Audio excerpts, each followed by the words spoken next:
जय हिंद दोस्तों। अगर आप लोग भी रेलवे ग्रुप डी 2026 की तैयारी कर रहे हो तो आपके पास मुश्किल से 25 से 26 दिन बचे हुए हैं एग्जाम के मेरे भाई। 3 अगस्त से आपका एग्जाम स्टार्ट होने वाला है, ठीक है मेरे भाई। और आज मैं लेके आया हूँ मॉडल पेपर 4 जिसमें हम जीके, गणित, रीजनिंग प्लस करंट अफेयर के क्वेश्चन देखेंगे। वैसे क्वेश्चन देखेंगे जो आपके 3 अगस्त को पूछे जाएंगे दोस्तों, ठीक है। पीवाई के ऊपर आधारित रहने वाले कि 2025 में किस प्रकार से पेपर आया था। अगर सिलेक्शन लेना है तो आपके लिए क्लास बहुत इंपॉर्टेंट है, ठीक है दोस्तों। अगर दोस्तों आप लोग इस क्लास में 25 प्लस क्वेश्चन भी कर लेते हो तो भी आपका सिलेक्शन पक्का है मेरे भाई। तो ठीक है, स्टार्ट करते हैं। पहला क्वेश्चन आपकी स्क्रीन पर है।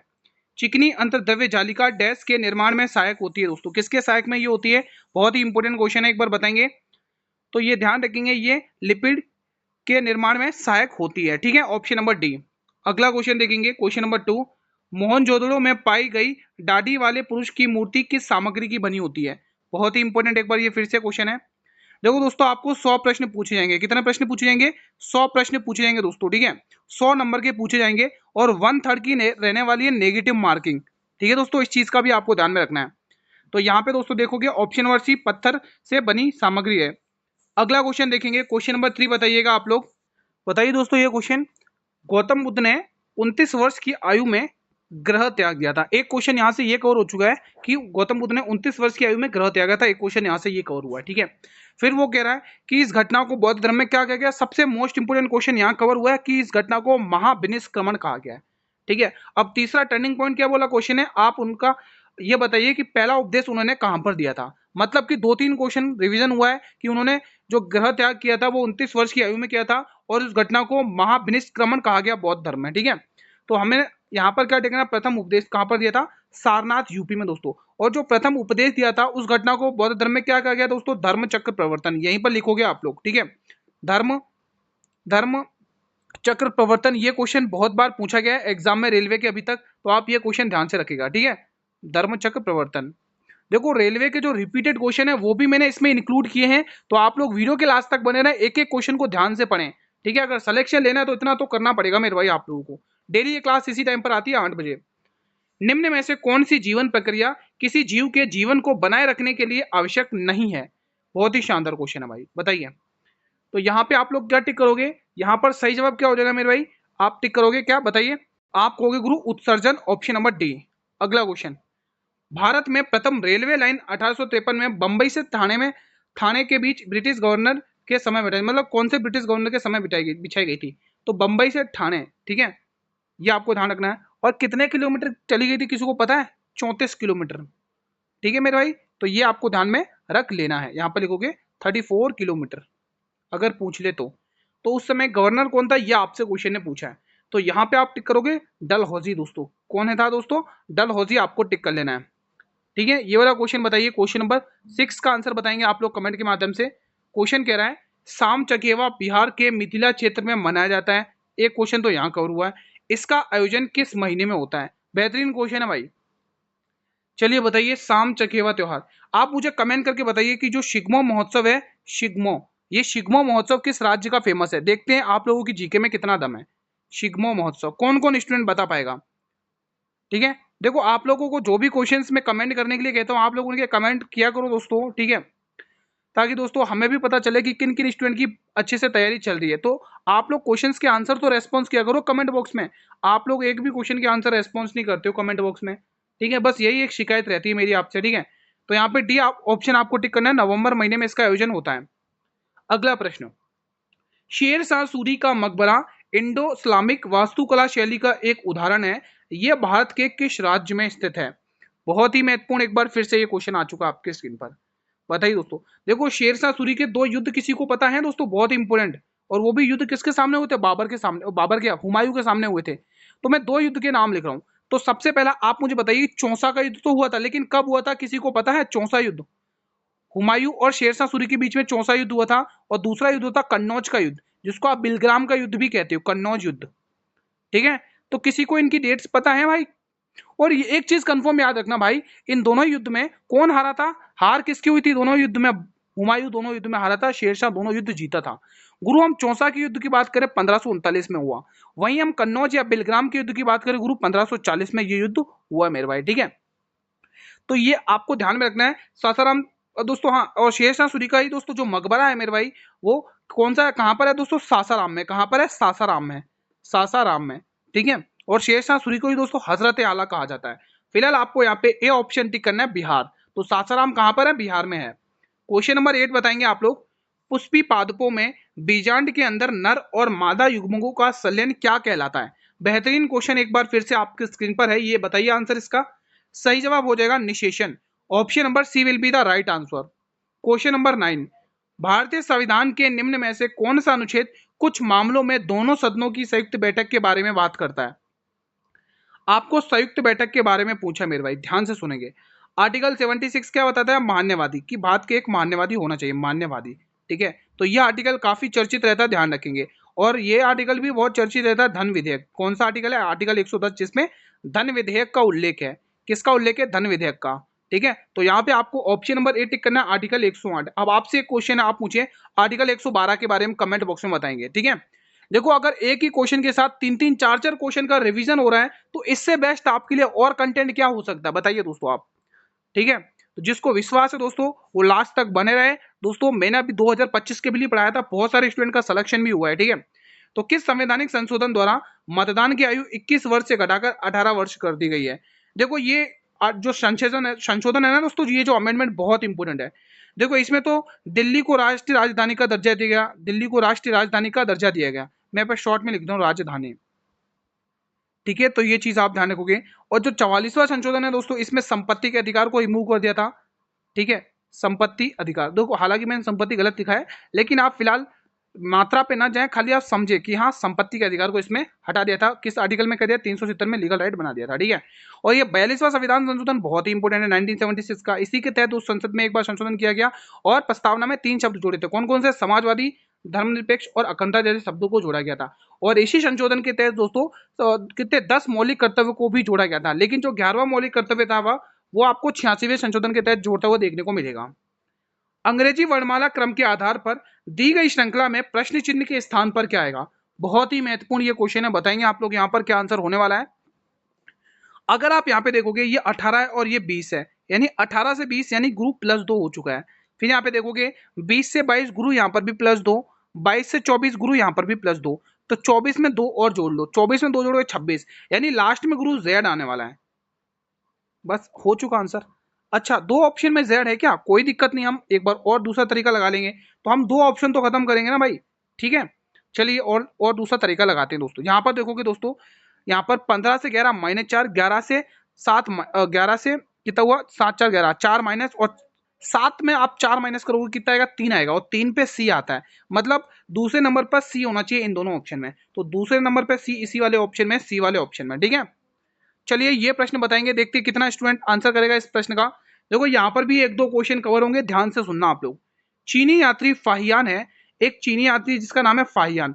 अब ये किसके दरबार में आया था, ये क्वेश्चन बहुत पूछा जाता है। तो याद रखोगे गुरु ये चंद्रगुप्त द्वितीय के दरबार में आया था, ठीक है। और गुरु ये चंद्रगुप्त द्वितीय को ही एक उपाधि भी मिली है दोस्तों, यहाँ पर दे रखी है। चलो मेरे लिखने से पहले ही क्वेश्चन दे रखी है, क्या उपाधि मिली है इसको, इसको विक्रमादित्य की उपाधि मिली है मेरे भाई। क्या मिली है, विक्रमादित्य की उपाधि इसने धारण करी थी, ये आपको ध्यान रखना है। आपसे ये पूछा है कि इसका संबंध किस वंश से है दोस्तों, ये आपसे पूछा है, चंद्रगुप्त द्वितीय।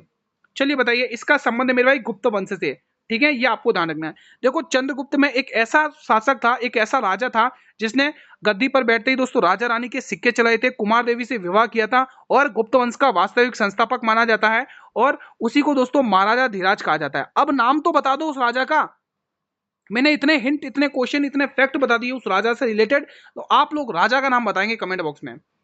भारत का एकमात्र सक्रिय ज्वालामुखी किस द्वीप पर स्थित है। मेरे भाई बहुत ही इंपॉर्टेंट क्वेश्चन है। देखो आपको ये ध्यान रखना है कि उस द्वीप का नाम क्या है, बैरन द्वीप दोस्तों। क्या नाम है, बैरन द्वीप। बहुत इंपॉर्टेंट है, एग्जाम में बहुत बार ये पूछा जाता है।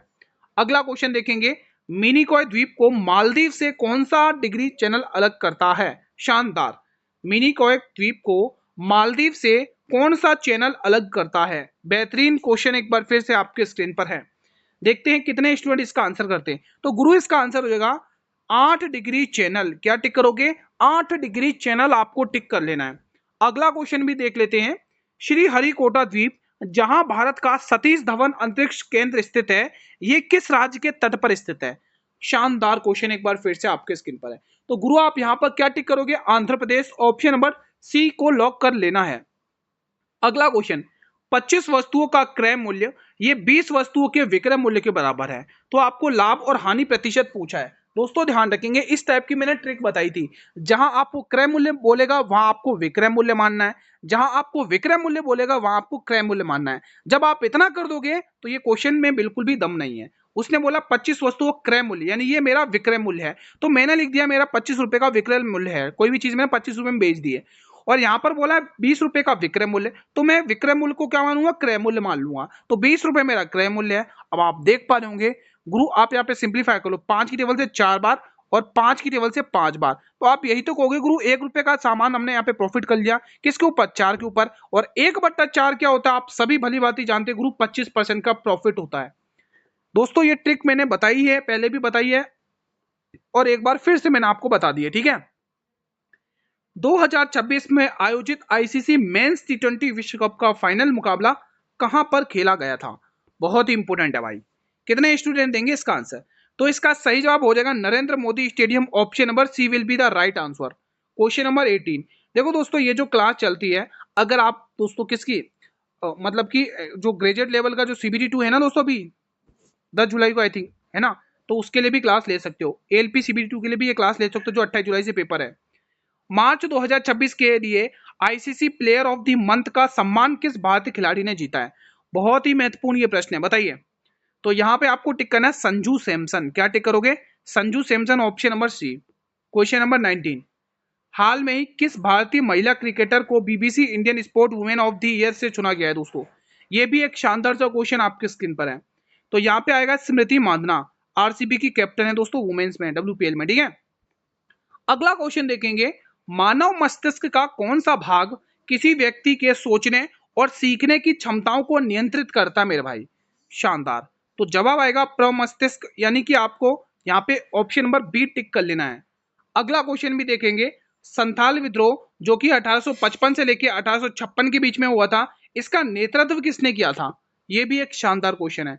तो याद रखना गुरु, इसका नेतृत्व सिद्धो और कानू ने किया था। Option number A will be the right answer. देखो बिरसा मुंडा का नेतृत्व बिरसा मुंडा ने ही किया था, बिरसा मुंडा, ठीक है मेरे भाई।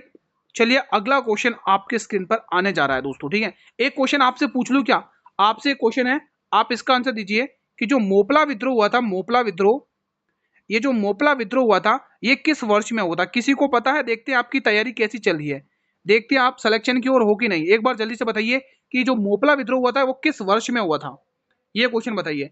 एक तरफ विद्रोह के नाम और दूसरी तरफ नेतृत्वकर्ताओं के नाम है, निम्न में से कौन सा सही सुमिलित नहीं है? तो कोल विद्रोह का नेता कौन था भाई? बुद्धू भगत थे। मुंडा विद्रोह जिसका बिरसा मुंडा था, मैंने अभी बताया था। खासी विद्रोह के गोमशेष कुंवर, ये गलत हो जाएगा भाई। रंपा विद्रोह के अलारू चित्रा, ये सही है। तो यहाँ पे खासी विद्रोह का दोस्तों ये नहीं होंगे, ठीक है। खासी विद्रोह का गोमधर कंवर नहीं है दोस्तों, तो यहाँ पे आपको टिक कर लेना, ठीक है। गोमधर कंवर दोस्तों अहोम विद्रोह के, ये जो अहोम विद्रोह हुआ था ना, अहोम विद्रोह, उसके नेतृत्व करता थे अहोम विद्रोह, ठीक है मेरे भाई। तो ये चीज आपको ध्यान में रख लेना है दोस्तों, ठीक है। चलिए अगला क्वेश्चन आपके स्क्रीन पर आ चुका है, क्वेश्चन 23 का आंसर देंगे। मार्च 2026 में बाफ्टा अवार्ड में फिल्म को सर्वश्रेष्ठ फिल्म का अवार्ड प्रदान किया गया था, किस फिल्म को दोस्तों? शानदार क्वेश्चन है। तो यहाँ पे आपको पिक्चर का नाम बताना गुरु। तो सही जवाब क्या होगा? सही जवाब ऑप्शन नंबर बी होगा, हेमेनेट। Option number B will be the right answer. चापचरकूट त्योहार मार्च 2026 में किस राज्य या केंद्र शासित प्रदेश में मनाया गया? शानदार, एक बार ये क्वेश्चन फिर से आपके स्क्रीन पर आ चुका है। सही जवाब क्या होगा? सही जवाब मिजोरम हो जाएगा, यानी आपको सी वाला ऑप्शन टिक कर लेना है। मार्च 2026 में अंतर्राष्ट्रीय वन दिवस की थीम क्या थी? बताइए दोस्तों, इसकी थीम क्या थी? सभी स्टूडेंट को कमेंट बॉक्स में बताना है। तो वन और नवाचार आपको टिक कर लेना है, option number A will be the right answer. देखो करंट अफेयर के क्वेश्चन अच्छे खासे पूछे जाएंगे आपके एग्जाम में। संविधान के किस अनुच्छेद में कानून के समक्ष समता समानता का अधिकार है? अब यहां पर कुछ इंपॉर्टेंट आर्टिकल दिए हैं, उनको ध्यान से सुनना है। तो आर्टिकल 15 क्या कहता है? जाति, ठीक है। फिर उसके बारे में बता, धर्म और लिंग से रिलेटेड भेदभाव नहीं होना चाहिए, ठीक है। तो इसमें भेदभाव से रिलेटेड ये आर्टिकल आपको ध्यान रखना है, एग्जाम में बहुत पूछा गया आर्टिकल है, ठीक है। वहीं आर्टिकल 16 में क्या? लोक नियोजन। क्या टिक करोगे यहीं पर आप लोग? लोक नियोजन, यहीं पर लिखो लोक नियोजन, ठीक है स्टूडेंट्स। आगे बात करें आर्टिकल 17 में क्या? अस्पृश्यता, ये बहुत इंपॉर्टेंट है, अस्पृश्यता। यह आर्टिकल याद कर लो, इनमें से एक भी आर्टिकल मिस मत करना, एग्जाम में जब पूछेगा फिर बाद में मत पछताना, ठीक है। Option number A will be the right answer. देखो ये मॉडल पेपर की स्पेशल सीरीज मैंने आप लोगों के लिए स्टार्ट करी, आप लोगों की भारी डिमांड पर, ठीक है, क्योंकि मॉडल पेपर हमारे चैनल के बहुत प्रसिद्ध हैं दोस्तों, स्पेशली ग्रुप डी के लिए। आप देख सकते हैं 2025 में जो पेपर हुआ था उसमें बहुत सारे स्टूडेंट ने अच्छा किया है दोस्तों, तो आप लोग विश्वास रखिए और डेली रिवीजन पे लग जाइए। मौलिक कर्तव्यों को किस समिति की सिफारिश पर जोड़ा गया? चलिए मौलिक कर्तव्यों का ट्रीटमेंट करते ध्यान से सुनेंगे। तो सबसे पहले कि ये हमने किसके संविधान से लिया गुरु? आप हो गए रूस के संविधान से लिए, ठीक है भाई, ये एग्जाम के लिए बहुत इंपॉर्टेंट है।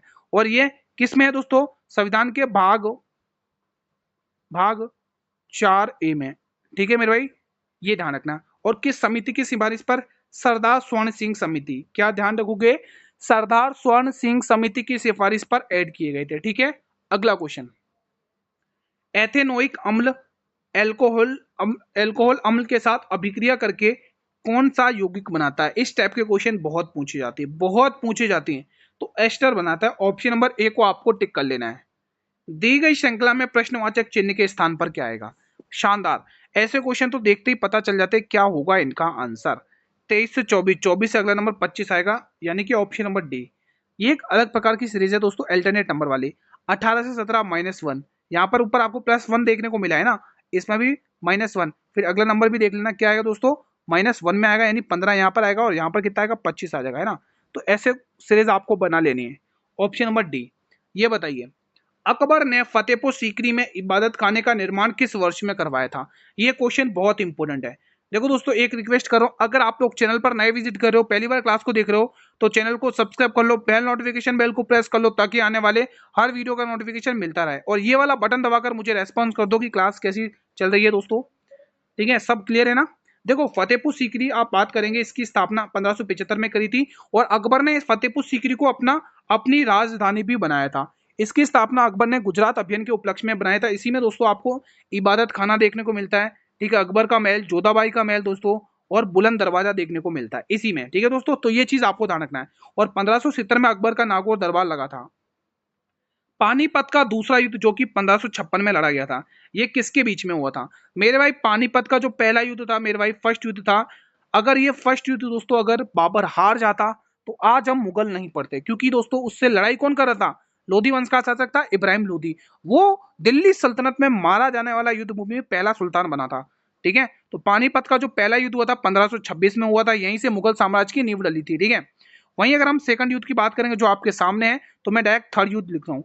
तो थर्ड युद्ध हुआ था मेरे भाई 1761 में हुआ था। और किस किस के बीच में था? अहमद शाह अब्दाली और मराठाओं के बीच में था। लेकिन हुआ ये कि मराठा यहाँ पर हार जाते तीसरे युद्ध में, और अहमद शाह अब्दाली जीत जाता है। वहीं अगर हम बात करें 1526 में, 1556 में ये युद्ध लड़ा गया था अकबर की सेना और हेमू विक्रमादित्य के बीच में दोस्तों, ठीक है। तो ये चीज याद रखना, ऑप्शन नंबर ए टिक कर लेना है, जहां पर दोस्तों अकबर की सेना जीत जाती है और हेमू विक्रमादित्य हार जाते हैं दोस्तों, ठीक है। क्वेश्चन 32, दिसंबर 2025 में आयोजित कोप 30 का आयोजन कहां पर किया गया था? तो ये ध्यान रखेंगे, बेलेम ब्राजील। क्या आप लोग भी यही टिक कर रहे हो? अगला क्वेश्चन आपकी स्क्रीन पर है, बताइए इसका जवाब। दिसंबर 2025 में सशस्त्र सीमा बल का कौन सा स्थापना दिवस मनाया गया? शानदार, एक बार ये क्वेश्चन फिर से आपके स्क्रीन पर है, इसका क्या आंसर होगा? तो इसका 62वां आपको टिक कर लेना, 62वां स्थापना दिवस मनाया गया। ये क्वेश्चन बताइए 34, निम्न में से कौन सा एल्काइन समूह से संबंधित है? एल्काइन समूह से संबंधित है भाई, बहुत इंपोर्टेंट है, बहुत ही इंपोर्टेंट है। तो यहाँ पे C3H4 आपको टिक कर लेना है, यानी कि सी वाला ऑप्शन आपको लॉक कर लेना है दोस्तों, ठीक है। चलिए अगला क्वेश्चन देख लेते हैं। क्लोरीन का आंशिक परमाणु द्रव्यमान निम्न में से किसके, आंशिक है दोस्तों, आंशिक, ठीक है, आंशिक परमाणु द्रव्यमान किसके कारण होता है? तो यहाँ पे आप क्या टिक करोगे? आप होगे समस्थानिकों की उपस्थिति की वजह से, ठीक है। नासा स्पेस एक्स चैलेंज 2025 में किस देश की टीम ने पहला स्थान हासिल किया है? शानदार, ये क्वेश्चन है, सही जवाब हो जाएगा भारत ने, ऑप्शन नंबर सी। अगला प्रश्न, भारत और यूएई के बीच दिसंबर 2025 को कौन सा सैन्य अभ्यास आयोजित किया गया है? बताएंगे आप लोग। तो यहाँ पे आपको क्या टिक करना है? तो यहाँ पर दोस्तों आप लोगों को क्या टिक करना है, आप लोग मुझे एक बार कमेंट करके बताइए। यहाँ पर आप लोग टिक करेंगे मेरे भाई डेजर्ट साइक्लोन सेकंड, ठीक है। अगला क्वेश्चन देखिएगा, राज तरंगिणी पुस्तक जिसमें कश्मीर का इतिहास वर्णित है, इसके लेखक कौन है? सभी स्टूडेंट बताएं, बहुत इंपॉर्टेंट है दोस्तों, बहुत ही इंपॉर्टेंट है, ठीक है। पाणिनि की दोस्तों अष्टाध्याय पुस्तक आपको ध्यान रखना, अष्टाध्याय। अष्टाध्याय, ठीक है, यहाँ पे शस्त्र षटकोण वाला आएगा। विशाखा दत्त की दोस्तों मुद्राक्षस पुस्तक ध्यान रखना, मुद्राक्षस, मुद्राक्षस, ठीक है। और मेगास्थनीज की इंडिका पुस्तक आपको ध्यान रखना, इंडिका, ठीक है स्टूडेंट। तो ये पुस्तकें कुछ याद रखनी है। तो यहाँ पे कलहन टिक कर लेना, ऑप्शन नंबर ए। ये बताइए सतपुड़ा और विंध्य पर्वतमालाओं के बीच कौन सी नदी बहती है? तो इसके बीच में नर्मदा नदी बहती है दोस्तों, ठीक है, भ्रंश घाटियों से होकर बहती है और अरब सागर में जल गिराती है। और सरदार सरोवर बांध इसी पर निर्मित है और कपिलधारा धुआंधार जलप्रपात इसी पर बने हुए और एमपी की लाइफलाइन इसी को कहा जाता है। विश्व का सबसे बड़ा नदी है जिसका नाम है माजुली द्वीप, ये किस नदी पर स्थित है? तो ध्यान रखना ये असम में है दोस्तों। और असम में आप सभी को पता है असम भारत का एकमात्र ऐसा राज्य है जिसमें ब्रह्मपुत्र नदी को ब्रह्मपुत्र का दर्जा दिया गया। ऑप्शन बी टिक कर लेना है, ठीक है। गंगा और ब्रह्मपुत्र दोस्तों दुनिया का सबसे बड़ा सुंदरबन का डेल्टा भी बनाती है, ये भी ध्यान रखना है, ठीक है दोस्तों। तो अगर सेशन पसंद आया तो वीडियो को लाइक और शेयर करके मुझे बताइए कि कैसा रहा सेशन, ठीक है। चैनल पर नए हो तो चैनल को सब्सक्राइब कर लो, बेल नोटिफिकेशन बेल को प्रेस कर लो ताकि आने वाले हर एक नई वीडियो का नोटिफिकेशन यूट्यूब सबसे पहले आपको ही प्रोवाइड करे मेरे भाई, ठीक है। और अगर आप लोग दोस्तों चैनल पर, और हाँ दोस्तों पीडीएफ अगर आप चाहते हो इस क्लास की तो पीडीएफ भी मिल जाएगी आपको time to time Telegram channel पर, जिसका लिंक मैंने इसी डिस्क्रिप्शन बॉक्स में दे रखा है। ज्वाइन कर लो और रिवीजन में लग जाइए मेरे भाई। 25 से 25 दिन बचे हुए दोस्तों। अगर आप सिलेक्शन लेना चाहते हो, सही में अपने माता पिता का सपना पूरा करना चाहते हो, तो ये क्लासेस और ये सीरीज डेली फॉलो करो। सिलेक्शन आपके हाथों में भाई, ठीक है। मेहनत करोगे दोस्तों तभी फल मिलेगा। आपको डेली क्लास अटेंड करनी है, ये डेली क्लास इसी टाइम पर आएगी फुल मॉडल पेपर के साथ दोस्तों, ठीक है। कल मिलेंगे दोस्तों इसी टाइम पर एक और नई मॉडल पेपर के साथ, एक और नई ऊर्जा के साथ। तब तक के लिए मेरे भाई जय हिंद, जय भारत, वंदे मातरम।